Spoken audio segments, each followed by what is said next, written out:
大家好，又来了。上期有网友在下方评论说，新买的一个踏板电动车在骑行当中呢，走到颠簸的路上，它后面减震响，骑起来刹车也响。我们今天告诉大家，像这种情况怎么给大家处理掉。我们刚才说的不是新车这种减震是不会响的，它这个新车减震新的怎么可能响呢？它其实响的原因不是在减震上，它虽然是电动车新的，它骑出颠簸的路上响，但并不是减震响，而是别处有点响。其实呢，它响就是这个平叉和这个车架整体车架的连接处，这里有一根通轴是从这边传到那边的。它这个响呢，它是装车的时候有可能是没有往这里加黄油。我们如果装这种平叉的地方，这里必须要加上黄油。加上黄油之后，新车是不会响。也有可能它组装的时候忘记了没加上黄油，它这样它是贴对着贴，它这个地方打得特别结实，它是减震这样来回上下活动，所以它这里有响。它是如果响的话，我们只需要呢，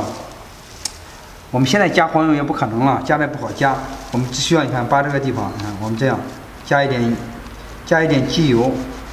两边都加，这边也要加，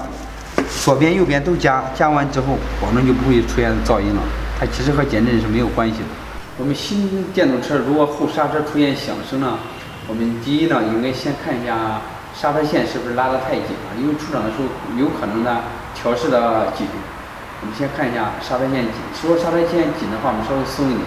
还有一种可能响呢，就是新的电机后面刹车响的，它这个刹车呢，电机上面那个刹车的鼓刹这个鼓刹锅和这个前刹的这个鼓刹锅是一样的。我们今天没有拿到电机，我们就拿一下，它原理是一样的。它这个刹车锅在这里，这个打比方说，这个就是刹车皮放里面，它有刹车。它还有一种响，就是说这个地方也有可能少加了一个平垫，它这样放在上面，它直接和它连得特别近，它转起来会有噪音响。我们可以卸掉看一下，如果这里还有响的话，我们这里加一个小平垫，特别薄一个小平垫，装上就可以解决掉了。如果我们新买的电动车，如果在骑行当中呢，后面有异响，我们这种方法呢，其实不是，可能你们可能认为是减震响，其实不是减震，我们只需要在平叉与车架的连接处，在那个地方加一点机油就可以解决掉。喜欢我视频的朋友请关注。